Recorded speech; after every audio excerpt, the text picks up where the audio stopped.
এতিয়ালৈকে মেঘালয়ত এতিয়া মেঘালয়ৰ ওপৰত সুপ্ৰিম কোৰ্টে এটা গোচৰৰ শুনানি লৈ আছে। মেঘালয় আৰু অসমৰ কোনো পাৰ্থক্যই নাই। এতিয়া মেঘালয়ত গৈ মই কেনেকৈ কাম কৰোঁ?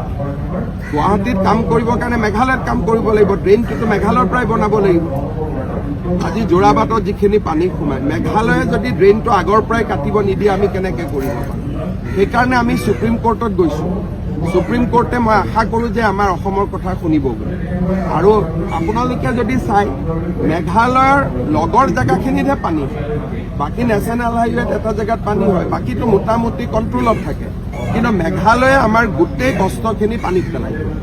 তাৰ কোনো চাইণ্টিফিক মইতো নাভাবোঁ যোৰাবাটৰ পানী এতিয়া পাহাৰখনৰ পৰা ডাইৰেক্ট নামি আহে। আপুনি কেনেকৈ কমাব যদি মেঘালয়ত গছ গছনি নাথাকে? সেইকাৰণে এইটো এটা বহুত ডাঙৰ চেলেঞ্জ। তাৰ মাজতে আৰু বছৰত 2-3 দিন আমাৰ সকলোৰে কষ্ট হয়। কেনেকৈ দূৰ কৰিব পাৰি আমি চেষ্টা কৰি আছোঁ। সুপ্ৰিম কোৰ্টে ভাল জাজমেণ্ট এটা দিব বুলি আমি আশা কৰিছোঁ। 17 তাৰিখেও হপায় সুপ্ৰিম কোৰ্টত কেছ আছে, এই মাহৰ 17 তাৰিখে।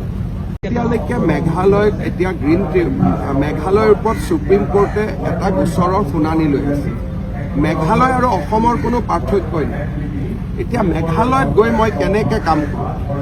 গুৱাহাটীত কাম কৰিবৰ কাৰণে মেঘালয়ত কাম কৰিব লাগিব। ড্ৰেইনটোতো মেঘালয়ৰ পৰাই বনাব লাগিব। আজি যোৰাবাটত যিখিনি পানী সোমায়, মেঘালয়ে যদি ড্ৰেইনটো আগৰ পৰাই কাটিব নিদিয়ে আমি কেনেকৈ কৰিব পাৰোঁ? সেইকাৰণে আমি সুপ্ৰিম কোৰ্টত গৈছোঁ। সুপ্ৰিম কোৰ্টে মই আশা কৰোঁ যে আমাৰ অসমৰ কথা শুনিব বুলি।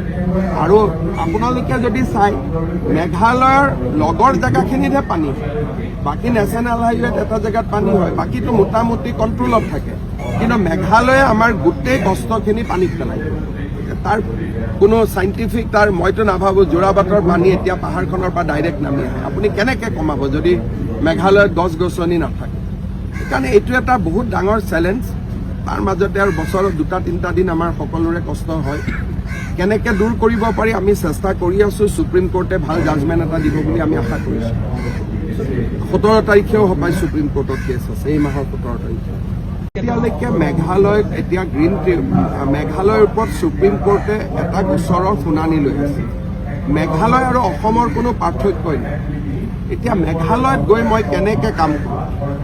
গুৱাহাটীত কাম কৰিবৰ কাৰণে মেঘালয়ত কাম কৰিব লাগিব। ড্ৰেইনটোতো মেঘালয়ৰ পৰাই বনাব লাগিব।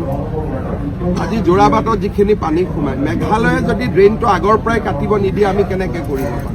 সেইকাৰণে আমি সুপ্ৰিম কোৰ্টত গৈছোঁ। সুপ্ৰিম কোৰ্টে মই আশা কৰোঁ যে আমাৰ অসমৰ কথা শুনিব বুলি। আৰু আপোনালোকে যদি চাই, মেঘালয়ৰ লগৰ জেগাখিনিতহে পানী হয়। বাকী নেশ্যনেল হাইৱেত এটা জেগাত পানী হয়, বাকীটো মোটামুটি কণ্ট্ৰলত থাকে। কিন্তু মেঘালয়ে আমাৰ গোটেই কষ্টখিনি পানীত পেলাই।